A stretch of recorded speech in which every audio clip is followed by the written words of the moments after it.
Hi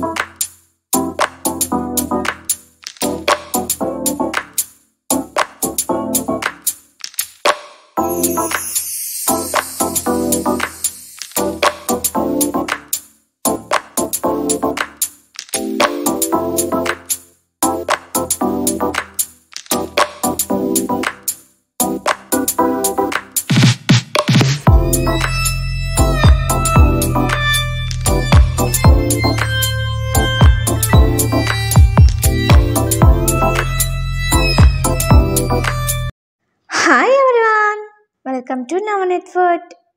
ఇవాళ నేను eggless రవ్వ కేక్ ఎలా చేసుకోవాలో చూపించబోతున్నాను. రవ్వ కేక్ తయారు చేసుకోవడానికి ముందుగా ఒక బౌల్లో ఒక హాఫ్ కప్పు దాకా పెరుగుని తీసుకోండి. ఇప్పుడు నేను వాడుతున్నది ఇంట్లో తయారు చేసుకున్న పెరుగు. 1/4 కప్ ఆయిల్, రిఫైన్డ్ ఆయిల్ని తీసుకున్నాను.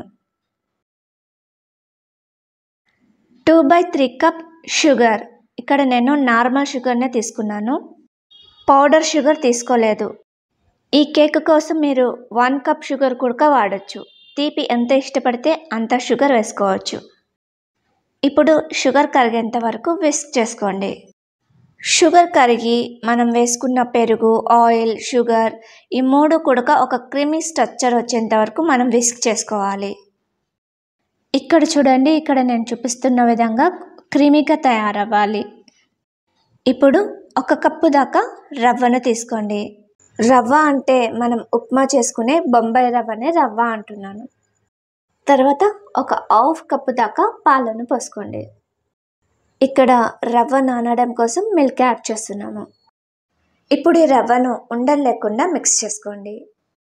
రవ్వను ఇలా ఉండలు లేకుండా మిక్స్ చేసుకున్న తర్వాత దీనిపైన ఒక ప్లేట్ ఉంచి ఒక 10 నిమిషాలు నాననివ్వండి. ఇలా రవ్వను నానబెట్టడం వలన కేక్ సాఫ్ట్గా స్పాంజ్ లాగా ఉంటుంది. ఒక 10 నిమిషాల తర్వాత దీనిపైన ప్లేట్ తీసి దీనిపైన ఒక జల్లెడను పెట్టుకొని హాఫ్ కప్పు దాకా మైదా పిండిని తీసుకోండి. 1 teaspoon baking powder, half teaspoon baking soda. ఇప్పుడు వీటన్నిటిని వేసుకొని జల్లించుకోండి.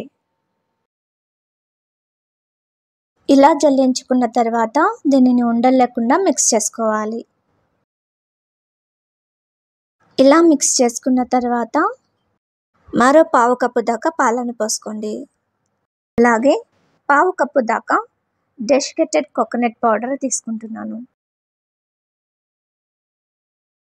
1 టీ స్పూన్ వెనిలా ఎసెన్స్. ఇప్పుడు ఇవన్నీ బాగా కలిసేలాగా మిక్స్ చేసుకోవాలి. ఇలా మిక్స్ చేసుకున్నాక దీనిని కేక్ టిన్లోకి ట్రాన్స్ఫర్ చేసుకోవాలి. ఈ టిన్లో 1 kg కేక్ దాకా బేక్ చేసుకోవచ్చు. నేను ఇప్పుడు చూపిస్తున్నది 1 kg కేక్ బ్యాటర్. ఒకవేళ మీరు ఈ కేక్ని హాఫ్ కేజీలో ప్రిపేర్ చేసుకోవాలనుకుంటే ఇప్పుడు నేను మీకు చూపించిన ఈ ఇంగ్రీడియంట్స్ని ఆఫ్ చేసి వేసుకోండి. ఇలా కేక్ బ్యాటర్ని కేక్ టిన్లోకి ట్రాన్స్ఫర్ చేసుకోవాలి. కేక్ బ్యాటర్లో ఎయిర్ బబుల్స్ లేకుండా ఒకసారి ఈ కేక్ టిన్ని ట్యాప్ చేసుకోండి. ఇలా ట్యాప్ చేసుకున్న తర్వాత ఆల్రెడీ ప్రీహీట్ చేసి పెట్టుకున్న ఈ కడాయిలోకి కేక్ టిన్ పెట్టేసేయాలి. కొత్తగా కేక్ నేర్చుకునే కొందరు లర్నర్స్ నన్ను ఈ విధంగా అడిగారండి, నువ్వు అన్ని కేక్స్ గ్యాస్ మీదే చేస్తావు కదా, మేము కూడా గ్యాస్ మీదే చేసాము, కానీ గంట సేపు పెట్టిన కేక్ ఎందుకు అవ్వలేదు అని అడుగుతున్నారు. మీరు ఇలా ప్యాన్ని ముందుగానే ప్రీహీట్ చేసి పెట్టుకుంటే మీకు కొంచెం కరెక్ట్ టైం కల్లా మీకు కేక్ బేక్ అయిపోతుంది. లేదు అనుకుంటే కొంచెం లేట్ అవుతుంది. ఇది 1 kg కేక్ బ్యాటర్ కాబట్టి ఒక 45 minutes టైం పడుతుంది. ఒక హాఫ్ అన్ అవర్ తర్వాత నేను ఈ మూత తీసాను. ఇంకా ఈ కేక్ పూర్తిగా బేక్ అయితే అవ్వలేదు, కానీ కేక్ రైజ్ అయితే అయింది. ఇప్పుడు నేను కట్ చేసి పక్కన పెట్టుకున్న డ్రై ఫ్రూట్స్ని నేను దీని మీద వేసుకుంటున్నాను. ఈ డ్రై ఫ్రూట్స్ని ముందుగానే వేసుకుంటే అవి కేకుకు కిందికి వెళ్ళిపోతాయి.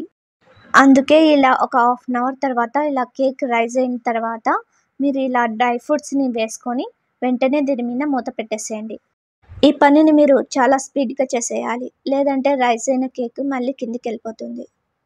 ఈ కేక్ బేక్ అవ్వడానికి ఒక హాఫ్ అన్ అవర్ టైం పట్టింది. మరో ఒక 15 మినిట్స్ బేక్ అయిందంటే మనకు కేక్ రెడీ అయిపోతుంది. ఒక 45 మినిట్స్ తర్వాత మనకు కేక్ రెడీ అయిపోయింది. ఇప్పుడు కేక్ పర్ఫెక్ట్గా బేక్ అయిపోయింది. కేక్ బేక్ అయిపోయిందో లేదో తెలుసుకోవడానికి ఒక టూత్ పిక్ని ఇలా ఒక 4-5 చోట్ల గుచ్చి చూడండి. టూత్ పిక్ నీట్గా వచ్చిందంటే కేక్ రెడీ అయిపోయినట్టే. ఇక ఈ కేక్ని బయటికి తీసి చల్లార్చుకోండి. ఈ కేక్ చల్లారిపోయిన తర్వాత ఈ కేక్ని డిమోల్డ్ చేసే ముందు ఒక నైఫ్తో ఈ కేక్ ఎడ్జెస్ని కొంచెం లూజ్ చేసుకోండి. అప్పుడు ఈజీగా కేక్ డిమోల్డ్ అయిపోతుంది. ఇక్కడ నేను చూపిస్తున్నట్లుగా ఈ కేక్ ఎడ్జెస్ని లూజ్ చేసుకున్న తర్వాత ఈ కేక్ని ఒక ప్లేట్లోకి డిమోల్డ్ చేసుకోండి. చూసారా ఎంత ఈజీగా కేక్ డిమోల్డ్ అయిపోయిందో. కేక్ టిన్ను కూడా ఏమీ అతుక్కోకుండా వచ్చేసింది. ఈ కేక్ని రవ్వతో చేసినా చాలా బాగా వచ్చింది.